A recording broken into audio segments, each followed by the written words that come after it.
Taking a sin off because I will be totally honest about something. I had my doubts that the Royal Rumble could work out with the absence of the fans in attendance. Even despite that, WWE managed to put on a fantastic Rumble event. They really are doing their best in this pandemic.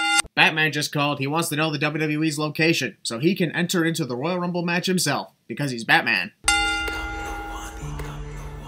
Damn, a Batman reference and a Field of Dreams reference in the first 30 seconds of this build-up promo. Getting old school, aren't we? WWE is censoring the WWE logo. Ah, shit, there goes the censor bleeps again. Yet they had absolutely no problem with Vince McMahon himself mentioning the WWE by name as Survivor Series. Plus, they've had the WWE logo physically uncensored on their own network. What gives? WWE continues to throw The Rock's controversial victory in our face just so they can remind us that they don't give two shits about the rules of their own match. And just on the very case that this happens again. What a bunch of assholes. Oh man! Wah, oh, wah. Drew McIntyre, I am coming to challenge you. For absolutely no reason. And if Goldberg can easily challenge Drew McIntyre for the WWE Championship for no reason, then I think I can do it too. Also, Goldberg getting yet another championship match adds 100 cents to the counter just like that because it's seriously getting older than him. I'm here to rumble. Great song, but WWE couldn't come up with a new theme song for the Royal Rumble pay-per-view. Gonna use the pun songs, I guess. Places the buzzer sound effect twice in 1 minute. It's as if the 90-second interval is valid for video packages as well as entrances. Definitely the most appropriate sponsor for the Royal Rumble given the seats in this stadium are empty. That's strange, WWE is playing the wrong crowd sound effect for Goldberg's entrance. Given how everyone is reacting to him getting yet another title match, I'm pretty sure the more appropriate noise would be booing. Also, about 45 seconds of pan in the crowd before we even cut back to the locker room to let Goldberg out. Thankfully not as bad as the 5 years it took at Super Showdown 2 years ago. Although I'm taking a sin off because it was a good idea to get this WWE Championship match over with so that we wouldn't have to be anxious of Goldberg winning another title or Drew McIntyre retaining his title all night long. I like what they're thinking. The Goldberg chant is off sync from the beat of the music. You mean to tell me that WWE can't even get their synchronization done properly at the Thunderdome? Goldberg had to check just to make sure this door was a push open and not a pull open before he slowly opened the door. Good freaking God, someone in WWE please hire me so I can work in the audio tech and actually give you a synchronized Goldberg chant, because I'm so irritated at the off-sync. Wow, looks to me like Goldberg is becoming more and more like Brock Lesnar, from the part-time in to the endless title matches to now the MMA shorts. WWE plays video package for an upcoming match in the middle of somebody's entrance cliche. Welcome to the endless list of cliches. Don't crack under pressure. Thrive under pressure. Either Drew McIntyre's trying to piss me off by reminding me of how many times AEW Full Gear mentioned the word pressure, or he's tempting me to play that Queen and David Bowie song. Either one is a sin because I'm not losing my cool or being tempted. But the one thing that you don't got is respect. Goldberg must have hit his head one too many times in his entrance because what the actual fuck? Drew McIntyre lacks respect for legends? Aside from not even mentioning it, there has not been a single hint that Drew was disrespectful to legends. This was just Goldberg's excuse to getting another title match, each one making less sense than the last. Here are 20 sins. Fighting you would be like fighting my own dad, mate. It's about time somebody facing Goldberg finally realized that he's way past his prime and too old to be doing this. Drew McIntyre would be great at Cinema Sins 2 expansion. Also, what you see is Goldberg legitimately laughing because he actually found Drew McIntyre's line to be funny before realizing he had to be in character. Ha! Look at that! WWE realized that they put the CGI graphics for Drew McIntyre too low on the stage to the point where it was blocking his way and finally changed that. I'll take a sin off because that was still one of the funniest things I've seen from those graphics. Oh! Pre-match assault. Also, something that definitely pisses me off is the referee notices these two have started to get physical in the ring and did not immediately call for the bell to ring like he was supposed to. McIntyre, the bell is... Cool as that was to see, y'all know what comes next. Copy spear infringement. Normally the joke is that the entrances or the video package or the ring introductions were longer than the actual match itself. In this case, the pre-match assault was longer than the actual match itself. Oh, bullshit. Samoa Joe has been through these barricades and even he knows that they are not made of steel. Hell, I've been to ringside during one of these shows and those barricades are not made of steel. To hear that from a guy who's actually wrestled is cringe. I believe I can fly.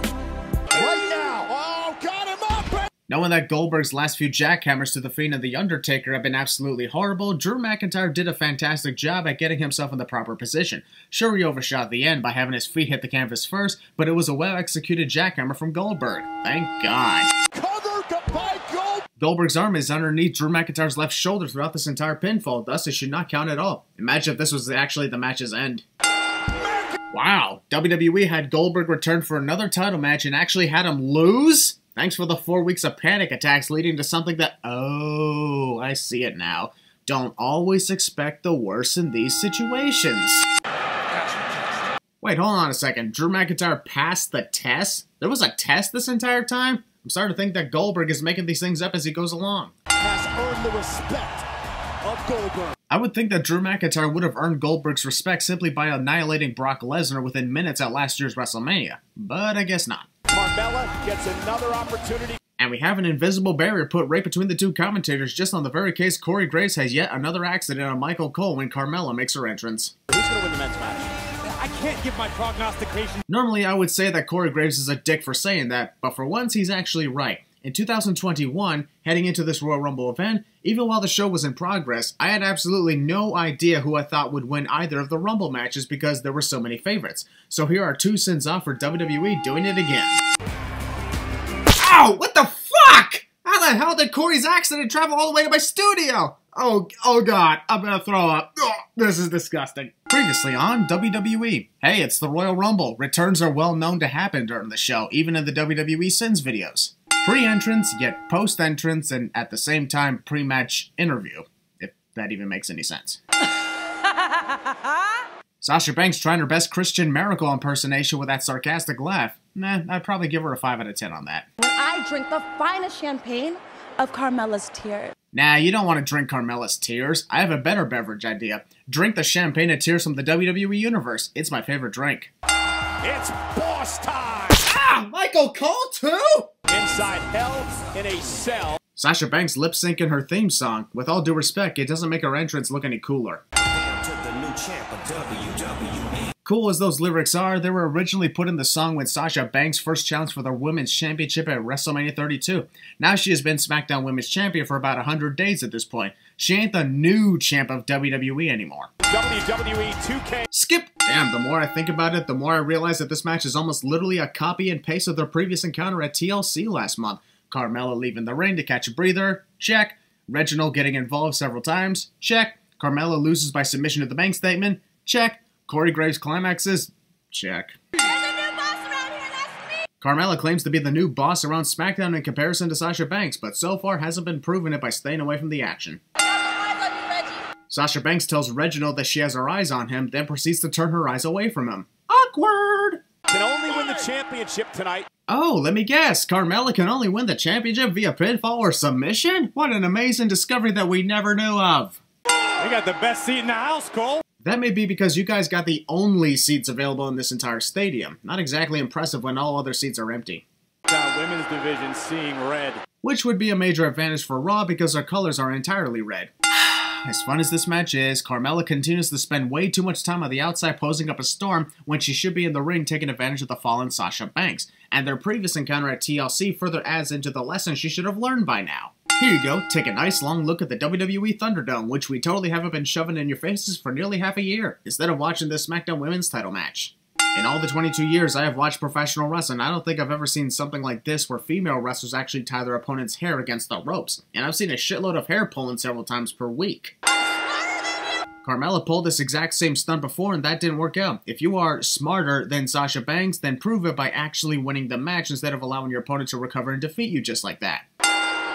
Even after Carmella is done ranting about all the things she's better at than Sasha, she still doesn't do anything to take advantage. Ranting is one thing, but sitting around and doing nothing whatsoever is where I add 5 sins at the counter. Reginald may have saved the day for the boss. Michael Cole is a complete freaking idiot if he actually believes Reginald was trying to save the woman who made him tap out on SmackDown 2 weeks ago. Out here, and he won't come out. Winner of Royal Rumble 2021 to bring you the episode of Raw where Lita did the exact same move to Trish Stratus and nearly snapped her neck in the process. It's a good thing that Carmella's okay, but a seriously risky move. The argument of Carmella yelling at the referee for ejecting Reginald from ringside goes on for quite some time. I bet even Sasha Banks is like, how can I take this chick seriously anymore? Hell, even I can't take her seriously, and neither can Mama Maracle. Boy, she was ranting about this match. You should have seen her.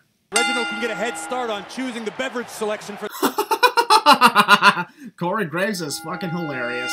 Mella now looking for her submission hold. It's only after Reginald is ejected from ringside that this match starts to pick up in its last minute. I figured it out. Next time Carmella has a match, immediately eject Reginald. Then the match will actually be performed well.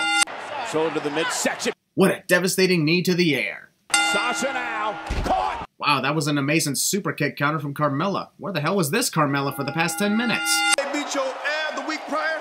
When you think about it, this conversation looks like Big E is intentionally making fun of Xavier Woods for constantly losing to Retribution.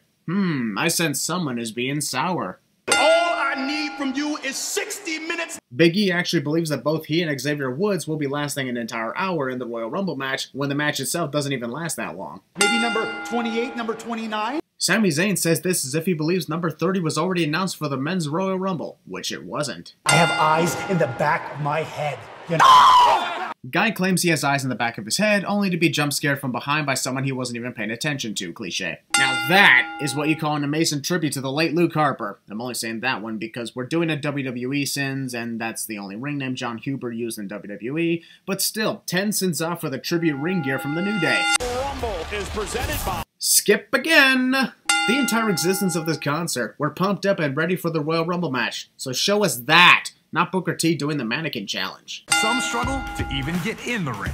Wow, WWE is addicted Titus O'Neil for continuously showing his slip-up at the greatest Royal Rumble event, and I freaking love it. The Royal Rumble match is underway. Well, technically, no it's not. The Royal Rumble match cannot be underway until numbers 1 and 2 have entered the ring, and Bayley has hardly even begun her entrance to the ring. Well, Bayley just spoiled that she is not going to win the Women's Royal Rumble match based off her desire to challenge Michael Cole at WrestleMania. Also, can somebody let Bayley know that challenging someone who doesn't even have a championship is not legal for the Royal Rumble winner? Or if it is legal, then can somebody tell Michael Cole to bust out his orange wrestling suit and headgear? Also, it's kinda creepy that Bayley would have Michael Cole's name buzzed into her haircut if she hates him. Unless she actually has a crush on him, and we're about to begin a Michael Cole-Bayley love story, and oh god, just end this and move on to the next one quickly! Royal Rumble is brought to you in part by... Holy shit! Advertisements out the ass several times in less than 10 minutes.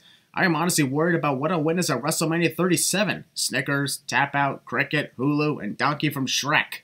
Great to see Naomi make her 5th return in like 1 year. Just saying, Naomi's been making more returns than she has actually been successful since 2019. Damn, for someone who's always about feeling the glow, Naomi is barely visible in her entrance at all. Somebody gave her the wrong clothes. Damn fools. Is Naomi wearing shades or that blindfold some people use when they go to bed at night? If she starts crashing into the stairs during her entrance, I'll know. First of all, the last time Bayley and Naomi squared off was in August on SmackDown, not in February at the Super Showdown. And secondly, Bayley remembers that match wrong. Naomi had her boots stuck in her shirt at the Super Showdown, not her pants. No, you're right. Many times. Funny scene of Naomi either mocking Bayley or imitating sex in bed, but a bad idea on her part to underestimate Bayley.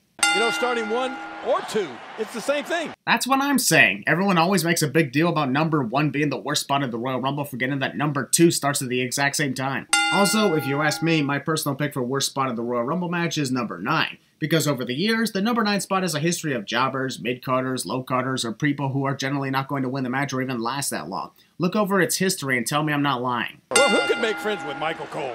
There goes Jerry Lawler giving me that horrible flashback to his disastrous feud with Michael Cole 10 years ago? I remember it like it was only 2 years ago. 2 best athletes in all of WWE. Let's... Haha, you failed. Oh, look at this! Alright, not gonna lie, that was a cool moment to see Bianca Belair and Naomi's continued counters. Here's the sin-off. Billie Kay and her Tinker Bell-style fairy costume, or whatever the hell that is, doesn't suit the former Iconic. Also, Billie Kay and her ridiculous, here's my resume, please give me a job on your side gimmick, also doesn't suit the former Iconic. Bottom line is, why just split up the Iconics? Shotzi Blackheart apparently has Stormtrooper aim when it comes to firing her tank's gun. Should have aimed a little lower, or sped up so Billy would move out of the way. Oh, I see what we're doing here. WWE is pulling what they did with Heath Slater in 2018 when he got constantly assaulted by every entrant before eliminating Sheamus in 3 seconds. Only difference is this doesn't pay off for Billie Kay. Also, Billie Kay somehow believes that freaking Shayna Baszler will agree to be her partner when she's already half of the new Women's Tag Team Champions and doesn't even get along with her actual partner. If I'm being perfectly honest, it's disappointing who actually agrees to join Billie Kay, because how great would it be if Peyton Royce entered next and the Iconics reunited just like that? Missed opportunity to right the wrong. Damn, even the audio technicians have had enough of Billie Kay by shutting down her microphone at the commentary table. As I put a pair of earmuffs on my head in case she starts singing, I welcome back Jillian Hall to the WWE with that surprise appearance. Laughed a lot when her music hit. Billy and Jilly? Billy and Jilly! I love it! Billy and Jilly gets a silly. Ah, fuck, that doesn't work at all! Like the time when I said getting jiggy gets a city 5 years ago. Royal Rumble has so many flashbacks and memories. Something I forgot to mention is the new cameras WWE has installed here. Actually not that bad, and it gives a nice clear focus on the wrestler. She may find herself. Whoa, did she just help out Ruby Riott? Why are you surprised that Billie Kay's been helping out Ruby Riott? Have you not been seeing her trying to be part of the Riott Squad this past month, Tom? WWE realized that Victoria's graphics got leaked last year and told her, never mind, you're not scheduled, we'll try again next year. But still, another sin-off because, holy shit, Victoria is here. Chills when you hear the start of her theme, and these ladies are mega fucked.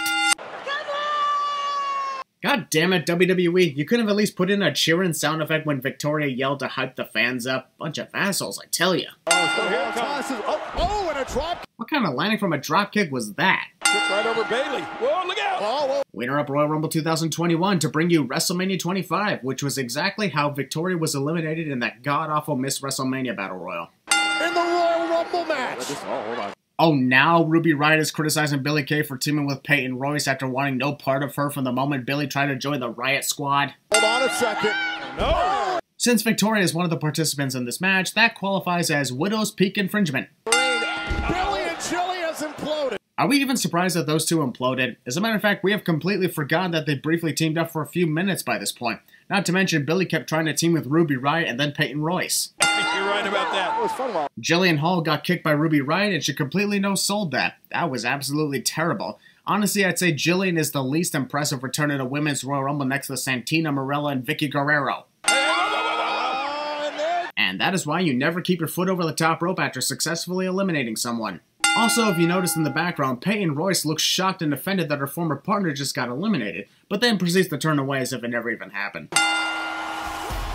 Come on, guys. I know Rhea Ripley had pyrotechnics only one time before the COVID-19 pandemic took place, but we're in the Thunderdome where there's a lot of pyro, yet you couldn't bring back Rhea's pyro for this one night. Ripley, you better believe. Without a doubt, Rhea Ripley was one of the best performers in this Royal Rumble match, domination beginning right off the bat, and I love it. What is it with wrestlers constantly looking down at the people they eliminated from the Royal Rumble match, making them prone for their own elimination? It's Shayna Baszler with the kill. Oh. Jeez, Victoria's elimination was absolutely brutal, from Shayna Baszler hanging her by the neck to the crash landing on the floor. Baszler is. He finds humor in this. The moment you see Santana Garrett place her foot on the rope ready to spring is the moment where you won't be surprised that she technically eliminates herself despite Rhea getting the credit for it. Well, just the way she's treating her father. There's a difference between Jerry Lawler being an asshole and Jerry Lawler being completely clueless on the situation, when it's truly Ric Flair who's constantly stepping out of line, not Charlotte Flair. We were wondering how Charlotte Flair was going to respond. Who the hell is Charlotte Flair, Byron? Second, Bayley went. Oh! I'm taking another sin up because Bayley is freaking impressive in this Royal Rumble match, sliding underneath the ropes to avoid her own possible elimination to take advantage of Ruby Riott's vulnerability. Oh god, that was absolutely horrendous from Dana Brooke. Way before she even begun her cartwheel, she could clearly see Shayna Baszler and Charlotte Flair moving out of the way from the corner, so that made it look like she intended to throw herself into the corner for no reason. Oh yes! What? Darn, it seems like Jerry Lawler's ability to yell "what" in that high-pitched voice is fading away, given his poor reaction to Tori Wilson's return. I'm telling you. From Tori. Charlotte Flair's extremely horrible landing from Tori Wilson's clothesline. Like, what the actual fuck was that? Holding onto the rope with. Oh my goodness! Yikes, Rhea Ripley's, no pun intended, brutality in this women's Royal Rumble match is making me wonder where it was when she appeared at the 2019 Rumble. That was an insane elimination. 17. Woo! Sorry, but not once did WWE confuse me at the possibility of Ric Flair competing in this Royal Rumble match. For one thing, it's a women's Royal Rumble. And for the other, Rick is obviously appearing just to distract Charlotte with Lacey Evans' appearance, which of course fails miserably. You could have just played Lacey's music and had the same result. So because Charlotte got mad at Rick one time, that's enough for Rick to transform Lacey Evans into the copyright infringement chick. Hey, what do you know? Charlotte's old nickname I once gave her is back. With today's version of the copyright infringement rule applied, it found a way to show up. The 2021 Royal Rumble sins are full of surprise returns. Wait, hold on a second. So Lacey Evans shows up wearing Charlotte Flair's robe, accompanied by Charlotte's father, with the intention of taunting Charlotte. But when she enters the ring, the first thing she does is turn her back on a furious Charlotte Flair. I might have to add 3 sins for that level of stupidity. Starfire is just seeing red right now. Technically, wouldn't Charlotte be seeing purple since that's the color of the robe Lacey hijacked? If that's the way. Man, nobody can make up their mind. Lacey Evans turns her back on Charlotte, who assaults her for about 20 seconds before deciding that she's done. This is the chick who's fucking around with your father, and possibly the same sentence without the word around in it. I was about to ask where the hell the countdown clock is, since it's been nearly 3 damn minutes from the last entrant. As a matter of fact, the countdown clock counted down from 10 about 2.5 minutes 80% of the time tonight. First off, the cameraman missed Bayley's elimination on the live feed and had to resort to a replay of number 1's elimination. Second, holy shit, Bayley landed on the floor so hard that she briefly turned into Kylo Ren. I thought only Alexa Bliss did that. Eliminated at the hands of... Either Mickie James dropped too early or Naomi dropped too late. Either one is a sin, but take your pick, folks. Flair is it thanks to Lacey. Damn, the force is strong with Mickie James here. I mean, Charlotte just... What is... Honestly, Mickie James could fall to the floor without the worry of getting herself eliminated when you think about it. She went through the middle rope after all. Ugh, I'm sorry, but this new theme song definitely doesn't suit Nikki Cross here. She's supposed to be some freaky, hyperactive psychopath recently released from a mental hospital, and this music doesn't suit the gimmick whatsoever. Another legend, yeah. Shh! Quiet! Don't call Alicia Fox a legend! You'll trigger people to get so cranky that they'll throw tantrums worse than Alicia ever threw in the ring. What is Alicia Fox so mad about? R-Truth's music hit right after she was done entering the ring, and she believed that meant he was ruining her moment.